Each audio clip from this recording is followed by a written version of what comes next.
Rachel. Thanks for clicking on my video. And I just came in today to give you some entertainment news. Feels like I've been away a few days, y'all, but what it is my daughter came home for my son's birthday. So I have been busy running around with my kids all weekend.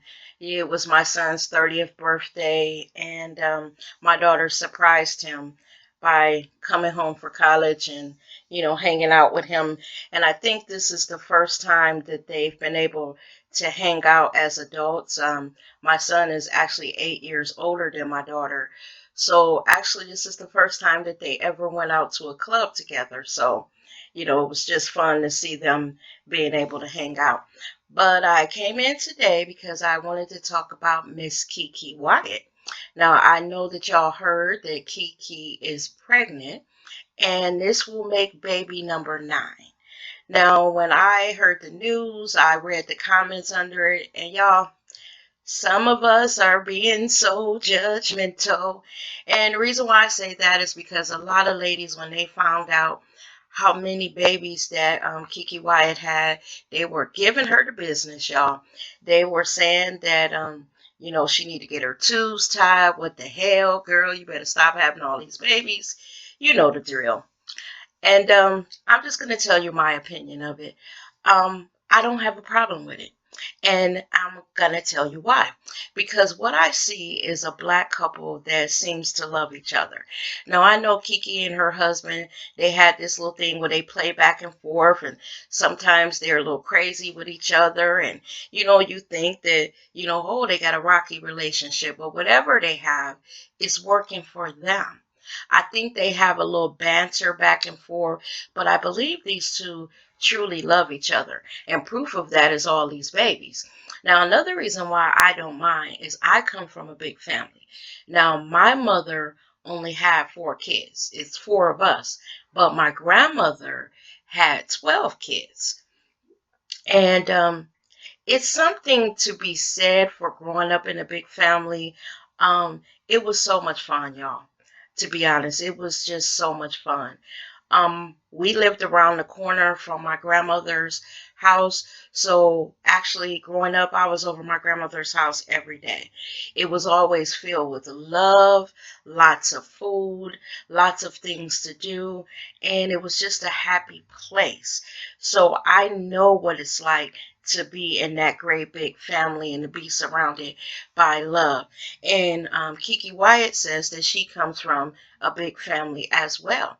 Also, in Keke's case, there's no problem with money. It's not like she's asking anyone to help her take care of her babies.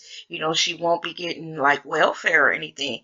Keke is more than able to, comfortably raise these 9 children.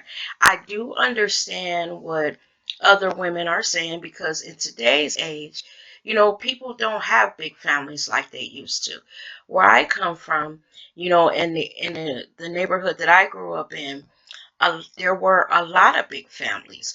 On the street that my grandmother raised her 12 kids, right across the street was a lady that had 9, and 3 doors down was another family that maybe had 10, and this family had 6 or 7. Now, my grandmother did beat everyone out with her dozen, her 12. She had the most kids of anyone on the street, but like I said, I never knew a time that I went over to my grandmother's house and there was no food or things were crazy or bills weren't paid. My grandparents were able to raise comfortably. They worked and they took care of their kids and they never asked anyone for anything. And not only that, us as grandkids, we would go over there and eat daily. When I went to my grandmother's house, when I tell you guys that there was always something cooking on the stove, if you got there in the morning, they didn't ask you if you wanted breakfast. As soon as you walked in the door, if breakfast was being made and plates were being put on the table, they would just automatically put you a plate on the table and say, sit down and eat. They never asked you if you already ate or, if you were hungry.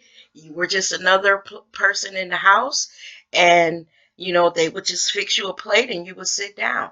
And in my grandmother's house, right after breakfast was made and the dishes were washed and the kitchen was clean, they would start putting on stuff for lunch. And the same with lunch. Everyone would eat, and then after that meal was cleaned away from the kitchen, then they would start putting on dinner.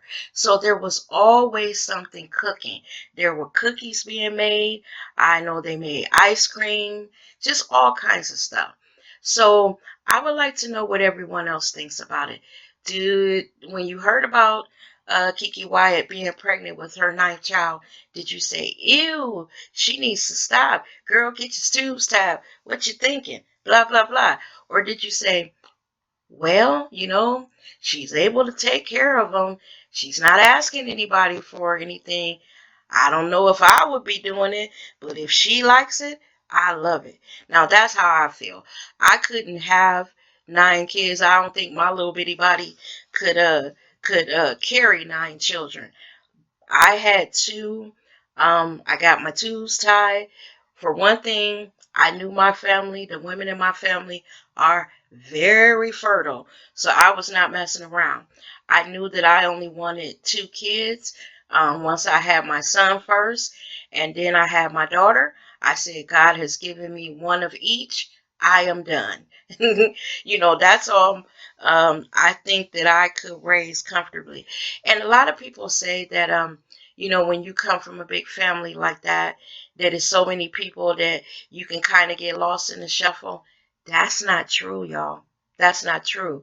My grandparents had enough love for not only their 12, but all of us grandkids. Do you know that when we would go to their house on Easter, not only will my grandmother have a basket for all of her children, not it didn't even matter that they were adults with kids of their own. She would have an Easter basket for all of her children and then all of us grandkids. So you would go in the dining room and you would go around the dining room table and you would find the Easter basket with your name on it.